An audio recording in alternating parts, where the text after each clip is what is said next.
বলেছিল 15ই মার্চের মধ্যে প্রথম 25% মিটিয়ে দিতে।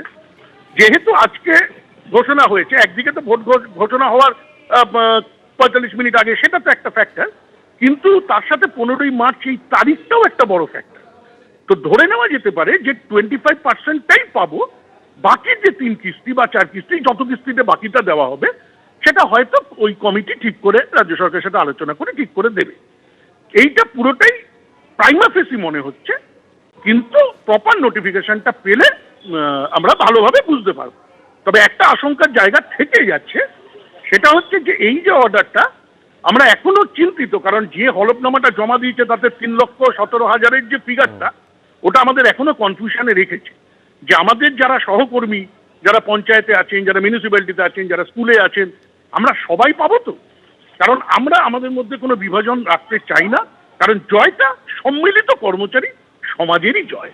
সংকেতবাবু, আপনি আমাদের সঙ্গে থাকুন। আমাদের সহকর্মী প্রতিনিধি অতনু হালদার আমাদের সঙ্গে রয়েছেন। অতনু, আপনাকে কিছু প্রশ্ন করতে চান। অতনু, দেখুন সংকেতবাবু, যেটা মুখ্যমন্ত্রী তার এক্স হ্যান্ডেল পোস্টে বলেছেন যে রোপা 2009-এর যে বকেয়া ডিএ, সেই ডিএটাই দেওয়া হবে এবং এতে সরকারি কর্মচারীরা, শিক্ষকরা, শিক্ষাকর্মীরা এবং অন্যান্য যে সরকারি কর্মীরা রয়েছেন, অর্থাৎ সকলের জন্যই এটা প্রযোজ্য হবে। যদিও এখনও ফিনান্স ডিপার্টমেন্টের নোটিফিকেশন আসেনি, কিন্তু মুখ্যমন্ত্রীর সোশ্যাল মিডিয়ার পোস্ট দেখে এইটা বোঝা যাচ্ছে যে সকলে পাবেন এবং 2009-এর রোপা অনুযায়ী পাবেন।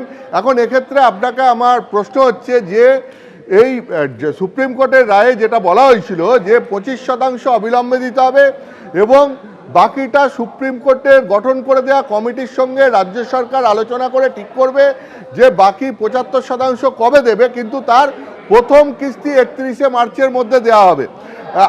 এখন আপনার এই এক্স হ্যান্ডেল পোস্ট দেখে আপাতত কি মনে হচ্ছে যে আপনারা সেই অবশেষে লড়াইয়ে যে বকেয়া ডিএর জন্য লড়াই করছিলেন সেটা পেতে চলেছেন? একদম, আমি তো প্রথমেই বললাম পেতে চলেছি, এবং প্রথম ওই 25% এবং প্রথম কিস্তি সুপ্রিম কোর্টের রায় অনুযায়ী, তার মানে এই দুটো আমরা পেতে চলেছি।